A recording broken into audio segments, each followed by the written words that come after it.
एकादशी व्रत को हरितोष व्रत कहते हैं। भगवान की प्रसन्नता के लिए, हरिजू की प्रसन्नता के लिए एकादशी व्रत रहा जाता है। प्रायः समस्त वैष्णव जन रहते हैं।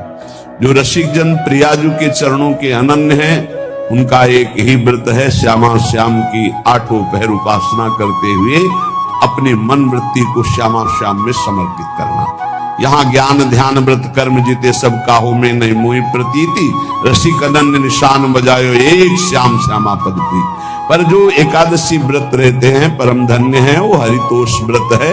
अब एकादशी व्रत का नियम क्या है और कैसे एकादशी व्रत का फल मिलता है, कई बार चर्चा हुई। बहुत सुंदर तस्मा शास्त्रम प्रमाणम थे, शास्त्र प्रमाण के अनुसार श्री सनातन मुनि बोल रहे हैं, अथ ते नियमान वच्मि व्रते ह्रस्मिन् दिनत्रये, कास्यं मांसं मसूरान्नं चणकान् कोद्रवास्तथा, शाकं मधुपरान्नं च पुनर्भोजन मैथुने, दशम्याम 10 वस्तूनि वर्जयेत् वैष्णवः सदा। जिसे एकादशी रहनी हो और एकादशी का फल प्राप्त करना हो, उसको ये नियम पालन करना चाहिए। अथ ते नियमान वच्मि व्रते ह्रस्मिन् दिनत्रये, उसको 3 दिन, एक तो दशमी और एक द्वादशी और फिर बीच में एकादशी, उसको 3 दिन संयम में रहना होता है, तब बीच की एकादशी का उसे फल प्राप्त होता है। जिसे एकादशी व्रत रहना हो, उसका नियम है कि दशमी के दिन कांसे के पात्र का त्याग करें। वैष्णव सिद्धांत है कि कभी जिसमें मांस बना उस रसोई का भोजन न ग्रहण करे। मसूर की दाल, चना की दाल, कोदों और कोई भी शाक, शहद, दूसरों का अन्न, दोबारा भोजन और मैथुन, ये दशमी के दिन त्याग दे। एक बार दशमी के दिन भोजन करे 24 घंटे में, क्योंकि एकादशी रहना है। कांसे का पात्र, जिस रसोई में मांस बना उसके भोजन का त्याग, मसूर की दाल, चना, कोदो, शाक, मधु अर्थात शहद और दूसरे के द्वारा दिया हुआ भोजन और दोबारा भोजन और मैथुन क्रिया, इनका दशमी के दिन कभी भी प्रयोग न करें। इन 10 वस्तुओं से वैष्णव दूर रहे दशमी के दिन। फिर एकादशी के व्रत में, ये पीछे तो हम वर्णन कर ही चुके हैं, कहीं नहीं आया यहाँ कुटू का कचौड़ी पकौड़ी और सिंघाड़ा का हलवा और ये दुनिया की खीर और सब। एकादशी के दिन किसी भी तरह की गेम आदि क्रीड़ा ना खेले। जैसे अब आज व्रत है तो बैठे हैं अपना मोबाइल में गेम खेल रहे हैं, ऐसा कोई भी क्रीड़ा नहीं। द्वित क्रीड़ा, किसी भी तरह का गेम, ये सब खेल नहीं।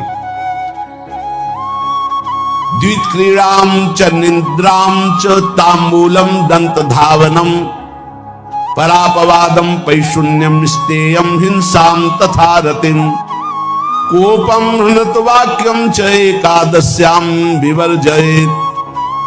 एकादशी के दिन उपासक को चाहिए कि वो किसी भी तरह की क्रीड़ा, मनोरंजन बिल्कुल नहीं। चनिद्राम, नींद नहीं लेनी उसको, न दिन में न रात में। एकादशी व्रत, और प्रायः पुराने महापुरुषों ने ऐसा किया है। रामदास जी डाकोर के रात में जाते थे,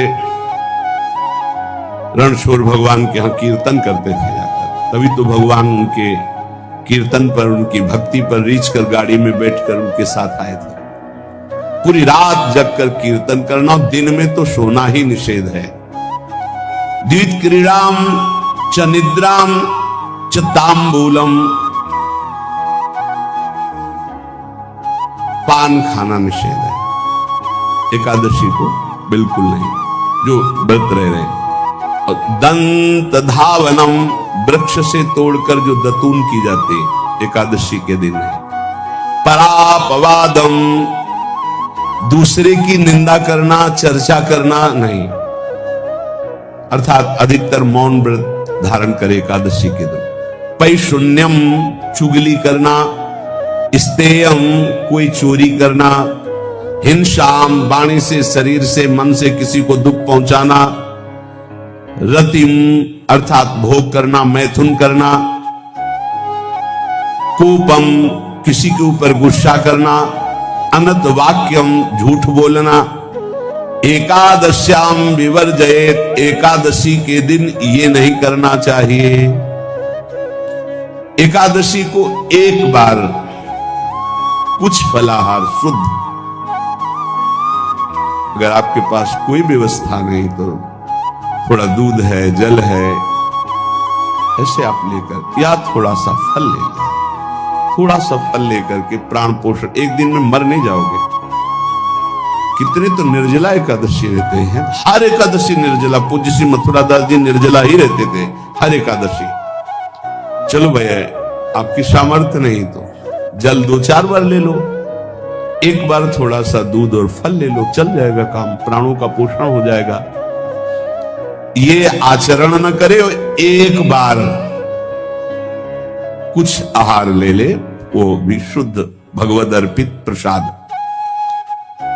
फिर द्वादशी को काश्यम, मांसम, सुराम, छौद्रम, तैलम, वितथ भाषणम, व्यायामम च प्रवासम च पुनर्भोजन मैथुने, अस्पृश्य स्पर्श मासूरे, द्वादश्याम द्वादश त्यजेत।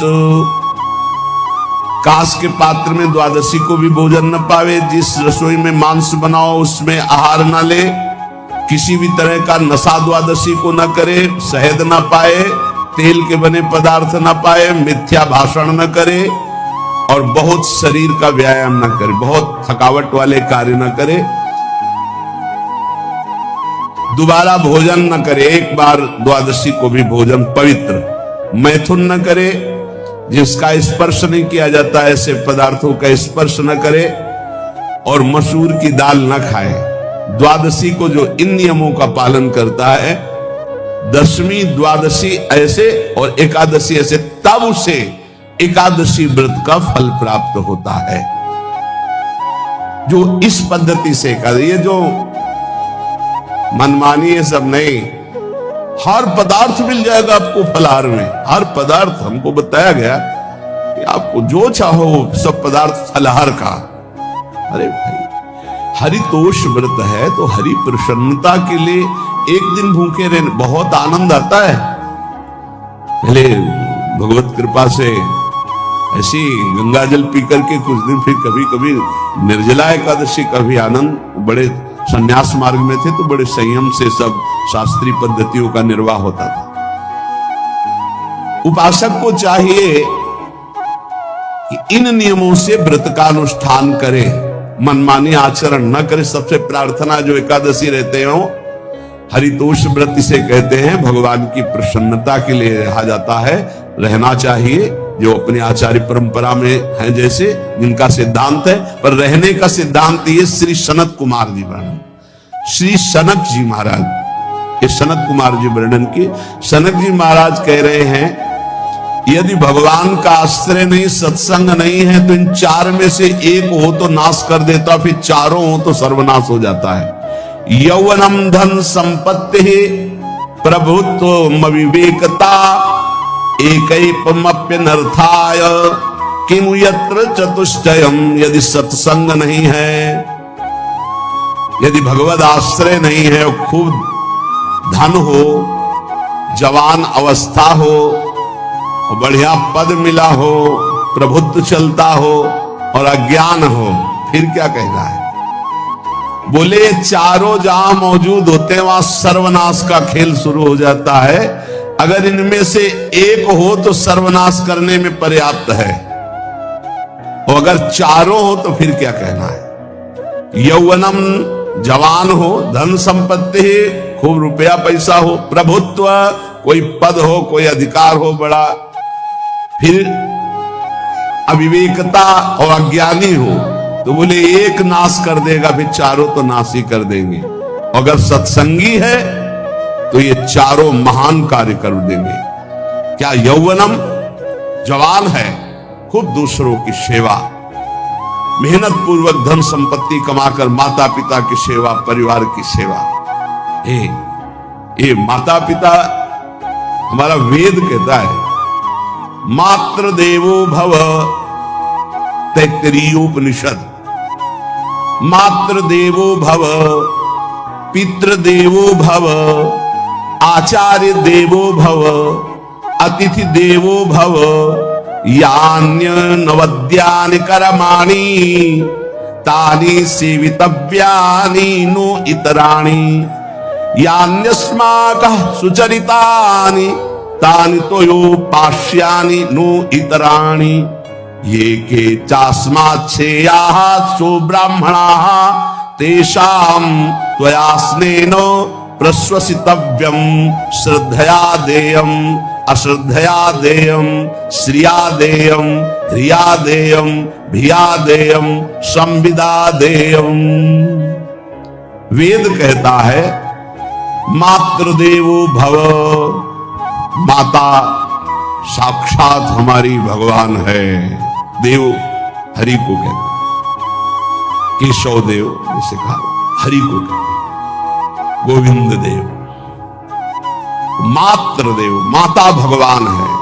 धिक्कार है उन पुत्रों को जो अपने माता के द्वारा पोषित किए हुए शरीर से हाथ उठाते हैं अपने माता पिता के ऊपर। नरक में तुम्हारी जो दुर्दशा होगी भोगोगे। एक हमको दिखाया गया दृश्य कि अपनी माता की कोख में लात मारता, थप्पड़ मारता है, पिता बैठा उसको लात मारता है, थप्पड़ मारता है, बाल घसीट कर गेट तक माता को ले जाता है। अब इनकी जो दुर्दशा होगी ये बोल नहीं पाएंगे, बता नहीं पाएंगे। ऐसी जगह मारा जाता है कि बस तलकते रहो, कुछ कह नहीं सकते, घोर नरकों की प्राप्ति होती। वेद कहता, तैत्तिरीयोपनिषद, मातृ देवो भव, ध्यान से सुन लो, सत्संग है, ये माता साक्षात भगवान है। अगर तुमने मारा वाह भर करके इसके आंसू गिरे, जितने आंसुओं की बूंद से भूमि के कण भींजेंगे उतने कल्प तक नरक भोगोगे। ध्यान रखना, तुम्हारा कभी यश, कभी कीर्ति, कभी श्री, कभी हिरी, ये कभी तुम्हारे उदय नहीं हो सकती। तुम्हारा सर्वनाश हो जाएगा अगर मां पे हाथ उठाया।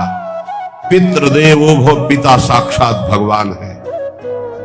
देखो भगवान अवतरित हुए तो प्रात काल उठी के रघुनाथा, मातु पिता गुरु नावहि माथा। आचार्य देवो भव, माता साक्षात भगवान है, पिता साक्षात भगवान है, आचार्य गुरुदेव साक्षात भगवान है।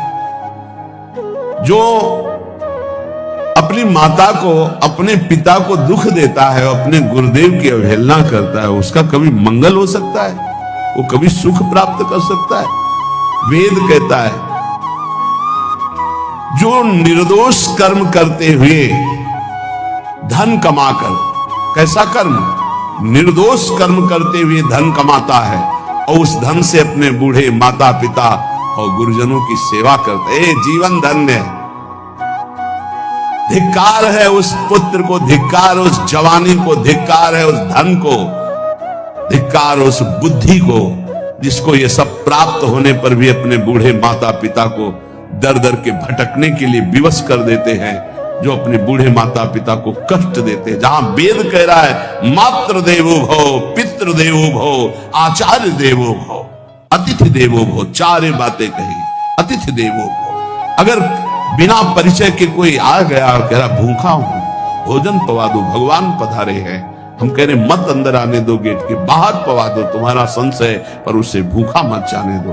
अतिथि देवो भव, जो निर्दोष कर्म करके अर्थ कमाकर अपने माता पिता गुरुजनों की सेवा करता है, उसी का जीवन है। पशुवत आचरण, मनुष्य शरीर प्राप्त करके राक्षस आचरण, राक्षसों की यही पहचान होती है।